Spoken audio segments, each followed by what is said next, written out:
Hello everybody, welcome back. I hope that you're doing good and everything. So I'm doing this one live.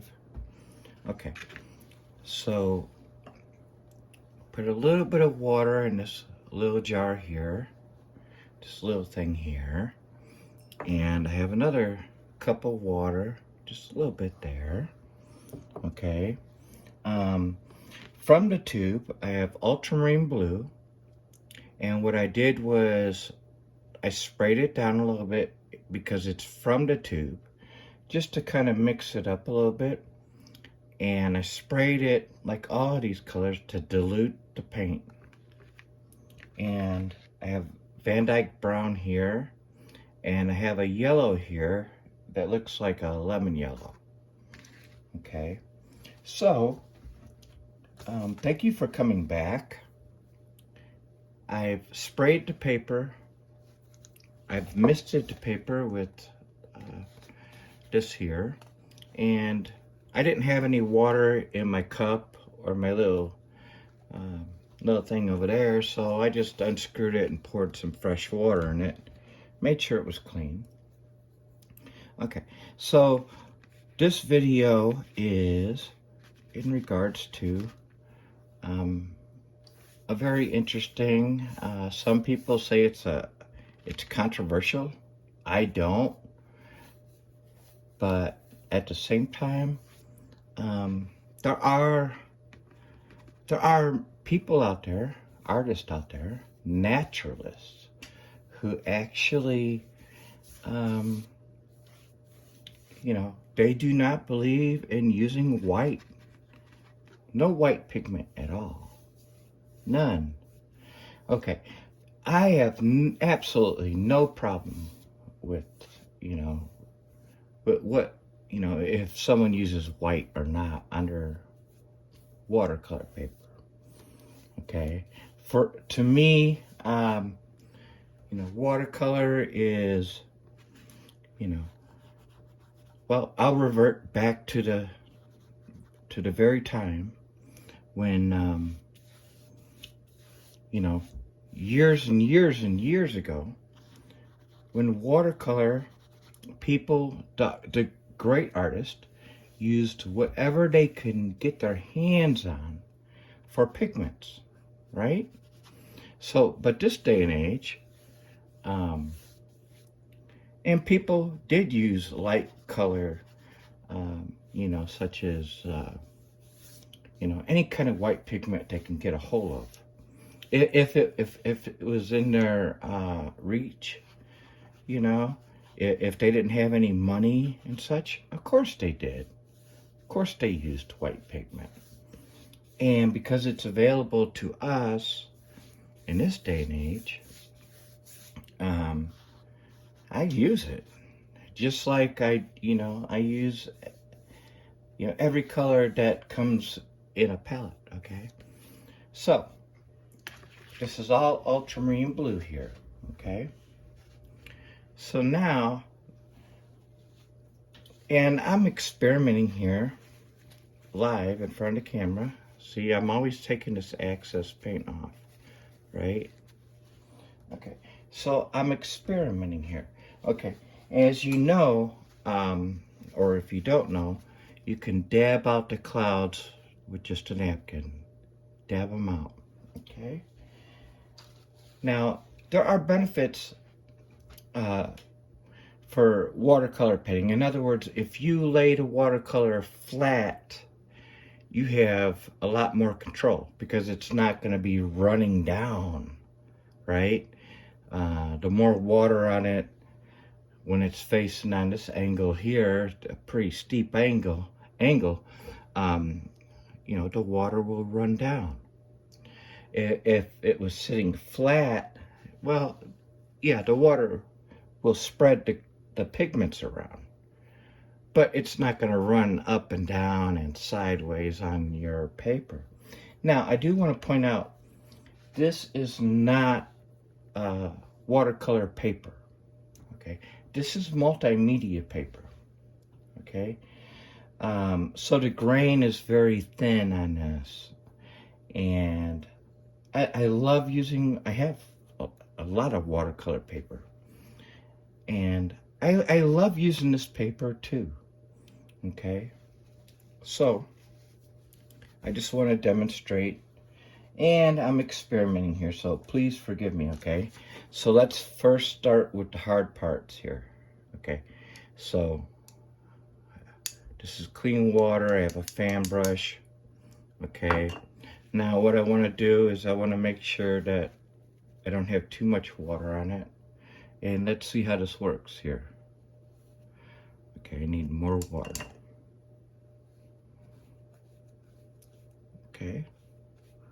That works good. Because what I'm doing here is I'm loosening up the pigments, right? So it could be a little bit here, could be a little bit here, a little bit here. And by the way, and then you could take your napkin and you can just dab it like that. Or you could bring it down even if you really want to. But I wasn't really wanting to do that. So I'll grab a little bit more of this, right? So let's work on this. Okay, let's gently go over this. Okay. Put a little bit like this. I guess you can say it's almost like card scraping. In other words, put more blue on the top. In other words, kind of anchoring in the waves. That's the way I see it. Like if you're scraping with a card and you're doing rocks, you know, you always want the bottom of your the rocks to kind of be, you want it dark at the bottom so it looks like, you know, the rocks are kind of planted in the ground, right? And with these waves, okay, now this might be a poor example, so forgive me, but with these waves, you kind of want them anchored on the top. And just take a little brush, a dry brush, just kind of go over it like that. See that? Almost kind of like clouds. Except for we're in the water here, right? So you could do it sideways like that if you wanted to. You can angle these, or you can go straight down. You could do any of these, you know? And so I'm testing the waters here. Let's see right here. Okay, so the whole idea of this video is this experiment is, okay, so we don't, and it is true, it's very true. I know from experience. I go to my local Walmart, whatever, and all of a sudden, you know, I buy, they only have 2 sets you could buy. They have I believe it's 6 paints that you could buy, and then they have the 12 paints. So you're kind of forced to buy one or the other. Okay. Yeah, I live, you know, Michael's and all the craft stores are over an hour away from me and close to an hour from where I live. Okay, so I've been working with whites.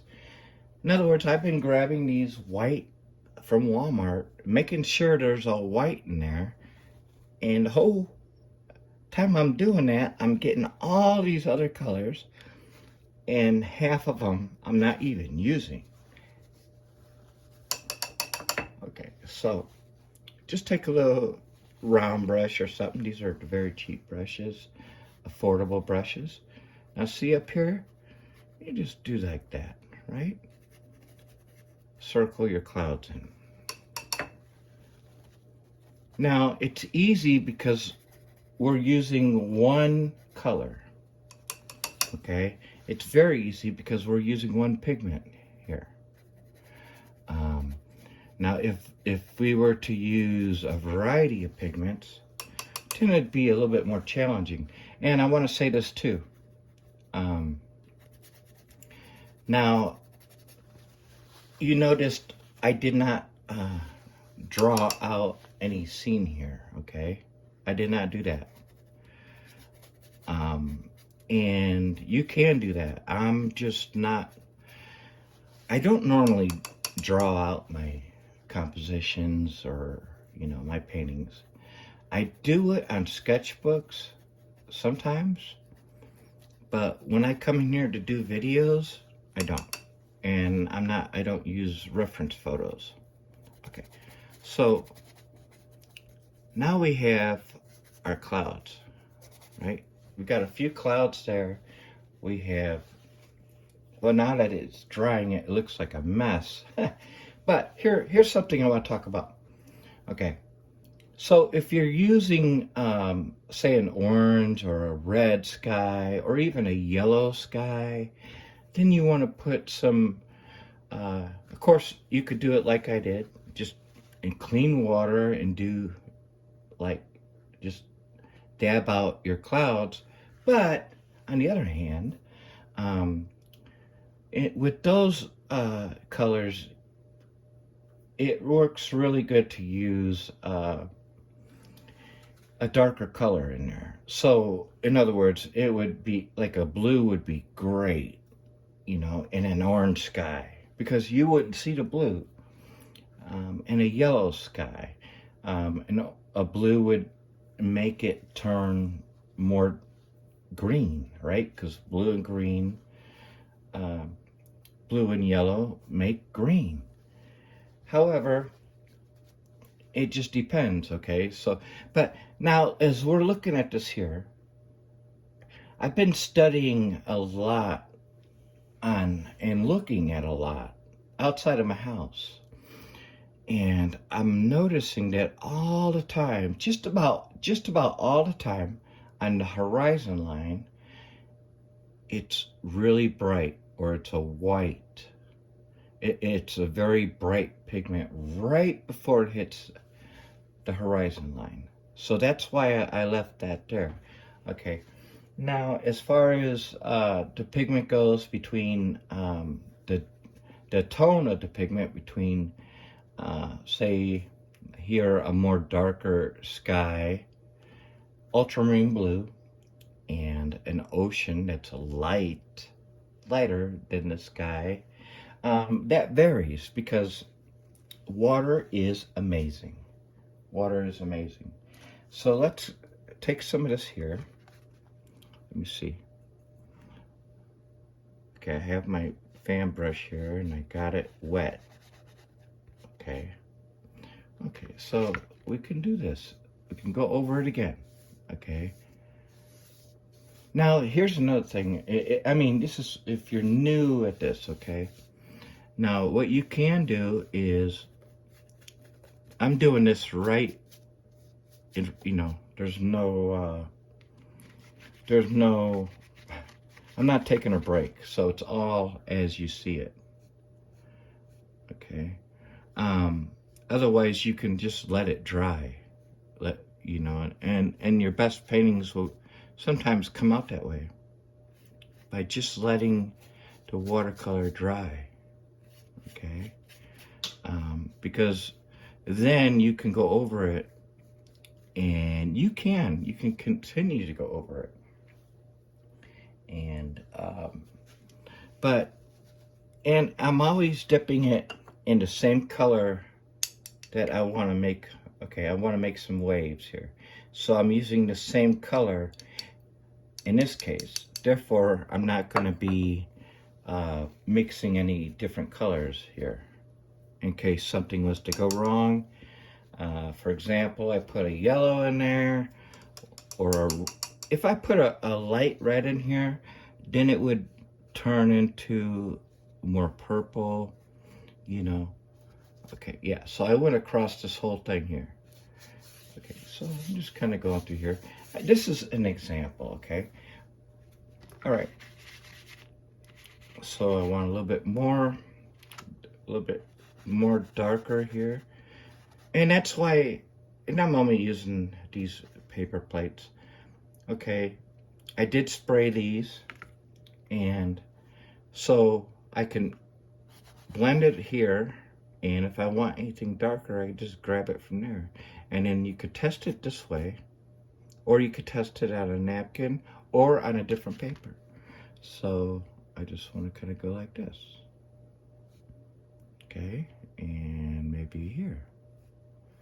And then the darker, yeah, maybe here. These are ideas, okay?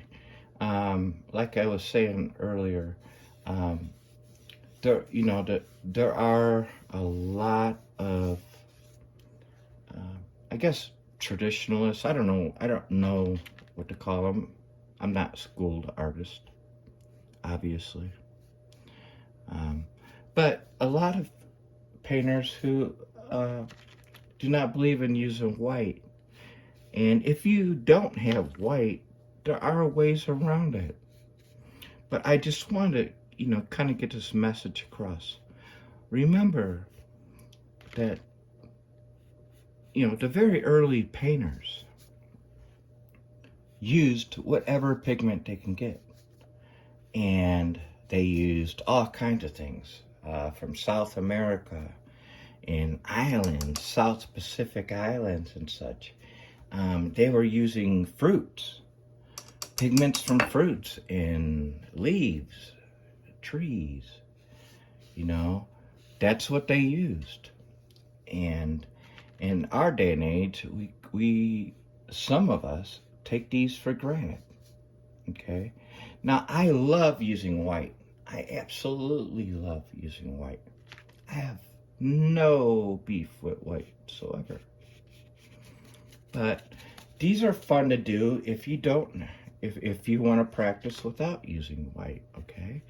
Okay, so let's just get on with this here. And yeah, this is, off the top of my head. Okay, so it's always good to kind of, on these to curve it a little bit, because it gives it direction, it gives it some kind of depth, okay? You see the blue in the background. They're not all the same color blue. Up here's the beach, okay? Stuff like that. Now if you look right here, now that almost looks like there's some gray in there. Look at it very closely. It does look like there's a little bit of gray in between there. The truth is, I'm only using one color, and it's ultramarine blue in this video. Okay, I'm leaving the horizon line white because a lot of times the very bottom, where the horizon meets the sky is white, or it's close to white. Okay. So with the Van Dyke brown here, I don't even know why I brought it out here. I think it was just, to kind of, throw in maybe for example, if you want a beach. Of course, Van Dyke brown wouldn't have been my first choice, but, that's just me on this painting alone. So, these are ideas, okay? Now, let's see, and this is wet. Look at that. It's very wet because I wetted. When it comes from the tube, you're going to get very thick, very thick. So what I do is I spray it down a little bit, and then I'll use a little bitty brush like that, and I'll stir it up a little bit because I don't want clumps. I want it stirred up. Okay, so with just a little bit of the Van Dyke brown, it could be any color, then you just kind of give it like that. Boom, you got a little island there. Say you want an island there. And just do it like that. That's all. And here's another thing I want to express here. Let me get rid of this Van Dyke Brown. Put it in here. These fan brushes, these are cheap ones, okay? They're not the goat hair, the horse hair, or whatever. These are the, the $2 ones. The ones that come in the $2 packages. They don't hold hardly any water, and when you put them on, you gotta be very careful, depending on what your situation is and what you want to paint. So now what we're gonna do is we're just gonna take some very thick blue, same blue, and we'll put a bird over here, and we'll put one over here. Okay, yeah, this is this brush here is a worn out brush. That's kind of why I use it to mix my colors in, right? So yeah, and what if I didn't want the bird to be blue, right? Oh, then what do? Well, I don't know. Let's try this. Clean water. Let's get all of the paint off. Let's put a little bit of water on here. And let's see if we can dig it deep enough.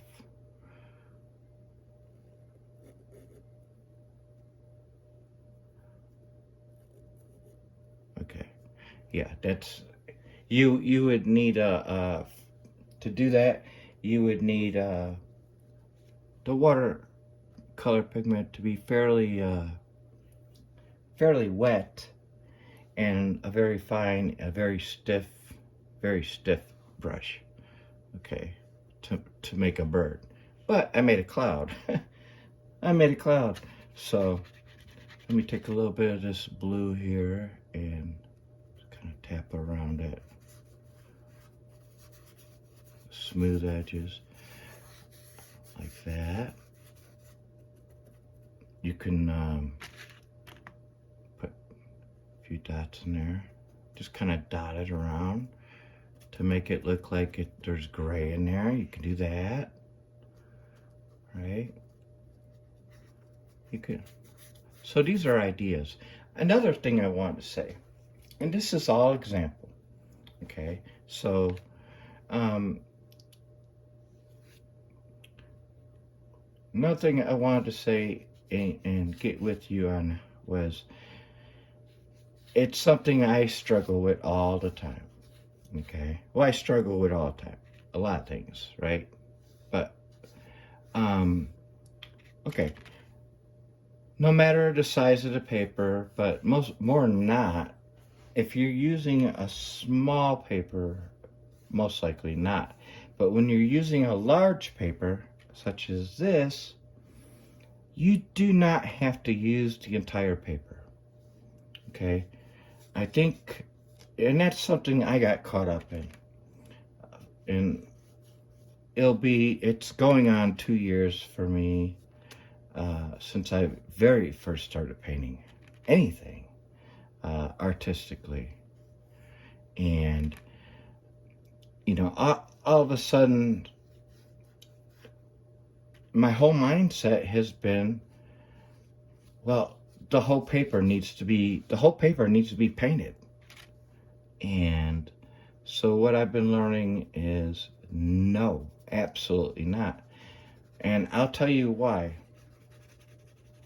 And, some of you may or may not agree, and that's fine, because, we all have our different viewpoints, and every painting is different, right? So, the reason why I say that is because, for example, let's just get some of these, just kind of go over some of that white. The more you fiddle around with this, the better you'll get. And then you'll be able to do things such as, I didn't mean to change the topic right away, but you'll be able to do things, take a little bit of water, just dip it in your paper towel, and you'll be able to get some mist effects. Okay, you can do that. But what I'm getting at, and the reason why I was saying that was because when you're painting on a whole sheet of paper, okay, there are parts of the paper that you don't know, you might not know what to do with, okay? Well, it brings out the creativity in you and the experimentation, okay? And, but sometimes it's good, very good, to just your main piece that you want and leave the rest alone. Leave the rest alone. You don't have to cover an entire sheet of paper, of paint, of watercolor, or anything, okay? So that's, like for me, I've been battling that. And then a few weeks ago, I realized, I was like, you know what? I don't have to paint a whole sheet of paper, because now I'm running out of ideas and it's all becoming kind of the same thing. And I'm really overthinking everything. I'm overthinking everything because I have such a large format of paper, a lot of real estate. So the point is, your idea, make sure you get your idea in there, fool with it, mess with it, just play with it, fiddle with it, whatever. And then from there, you can expand outward or downward. But like here, I did the sky first, okay? I did the sky first, and then kind of fooled around with this water here. And then I was like, okay, a little Van Dyke brown here and there. That's all I need. The white here, that's the horizon line. Okay, you can use any colors, right? But you do not have to use the entire paper. The entire paper, I just did, right? And that's fine. I'm demonstrating this. But if you do it like a vignette style painting, in other words, you paint like right here in this little area here in the center, you're gonna learn how to paint. You're gonna learn your brushes. You're gonna get the feeling of the colors. You're gonna get that whole scene right in the center, right? Because when we're looking at pictures, and photographers are very good at this, and we are too. Where is our focus, right? We focus directly on what interests us, which comes right here. Now, here's another trick, though. It's not a trick, but it is a trick. When you're doing these paintings, a lot of times the focal point is dead center, down here, up here, the main focal point. However, if you put something off to the left and maybe something off to the right, now you got whoever's viewing the painting, now you got a person's eyes are looking around. They see this. And then their eye comes down here, they see this. Of course they see this, but then their eye sees this, or their eye sees that. Here, and real quick, I'm gonna make this very quick if I can, if I still have time. Okay. Tree. Okay. Let's see. So I'll mix a little bit of brown with a little bit of blue. And we'll put a tree here, okay? So we'll go like this, just a tree. Here's another idea. Watch this. Tree. Okay. Now what can we do with this tree? With water, without using white. Okay. So we'll take a brush. This is, fairly thick. I'm not to the point where I'm actually numbering my brushes. Okay. I'm not paying attention. So what we do is take whatever part of the tree, we wet it, We wet it like that, and watch this. And then we take water, like that. Take some water, go upward with it, like this, because we're diluting that paint, right? We're diluting it. We're bringing some of this out. That color, that's a mixture of Van Dyke Brown and Ultramarine Blue. And we're coming across here. This is just an example, demonstration. And come down here. Okay, yeah, I used a lot there, but you don't have to use that big of a brush, that thick of a brush. Okay, so now what do we have? Now we have rays, sun rays, light rays. And if we're not happy with it, we can always put some of the tree over it, you know, here and there. We can just kind of do that. These are examples. You know what we can do, and they're good examples. Okay, so we could do that. However, it just takes experimenting and that. But I hope you enjoyed this video, and I hope that you learned something if you didn't know it already. And I hope that you come back and, thank you very much for viewing. I really appreciate it. And hope that you have a great day, a great evening, and a great morning wherever you are and whatever time you're watching this. Sincerely yours, John.